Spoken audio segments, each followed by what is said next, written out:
ধনিয়া পাতা দিয়ে দিচ্ছি নামানোর আগে।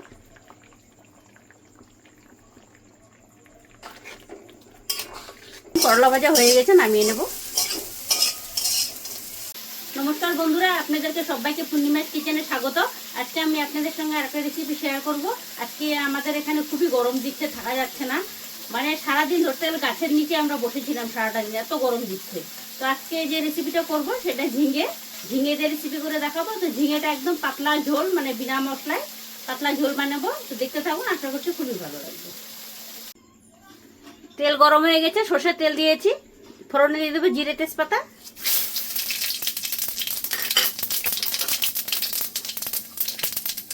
আলুগুলো দিয়ে দেবো।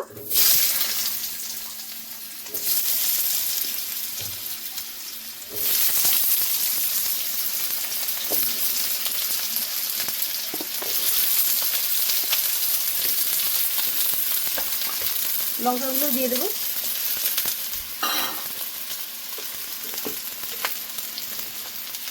দিয়ে দিচ্ছি লবণ।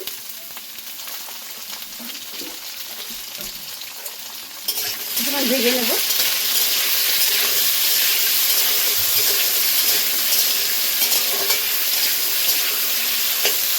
আলুটা ভেজে নিয়েছি, ঝিঙে দিয়ে দেবো।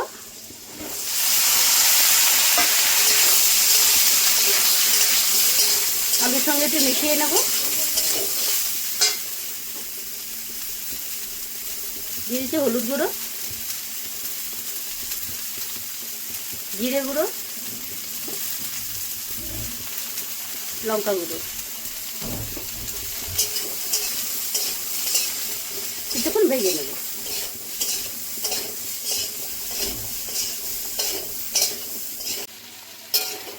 সবজিগুলো ভেজে নিয়েছি, জল দিয়ে দেবো।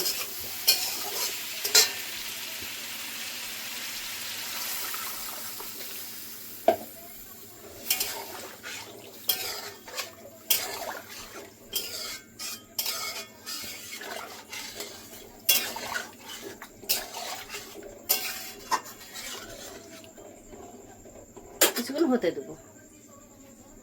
ঢাকনা খুলে দেখে নেব।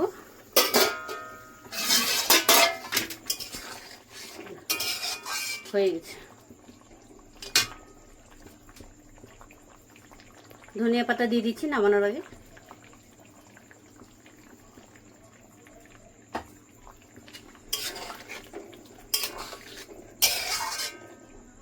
এরকম পাতলা ঝোল।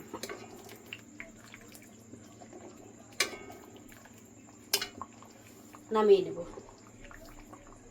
ঝিঙের ঝোল করে নিয়েছি, তার সঙ্গে একটা করলা ভাজা করে নেব। আলু করলা কেটে নিয়েছি, এই দেখুন। এত গরমে তেতো জিনিস আর পাতলা ঝোল দুইটা খুব ভালো লাগবে। তেল গরম হয়ে গেছে, সর্ষের তেল দিয়েছি, দিয়ে দেব।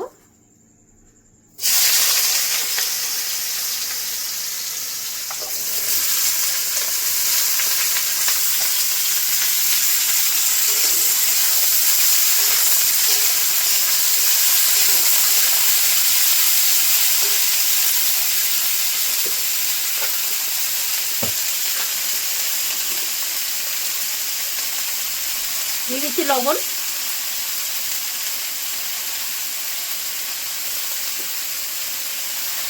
হলুদ, ভেজে নেব। কিছুক্ষণ হতে দেবো।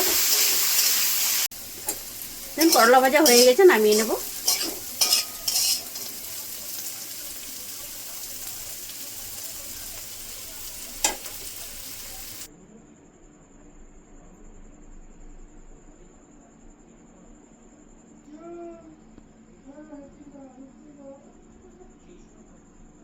দেখলেন বন্ধুরা, আপনাদেরকে আমি বলেছিলাম আজকে আমাদের দিকে প্রচন্ড গরম, তার জন্য আমি ঝিঙে দিয়ে পাতলা ঝোল বানিয়ে দেখালাম, আর সঙ্গে করলা ভাজা বানিয়ে নিলাম। তো একটাই ভিডিওতে দুটো রেসিপি বানিয়ে দেখালাম। আপনাদের যদি ভালো লেগে থাকে তাহলে নিত্য নতুন ভিডিও পেতে আমার পেজটি ফলো করে নেবেন। সবাই ভালো থাকবেন, সুস্থ থাকবেন, সাবধানে থাকবেন। আপনারা যদি নতুন বন্ধু হয়ে থাকেন আমার পেজটি ফলো করে নেবেন। দেখা হচ্ছে পরের ভিডিওতে। টাটা।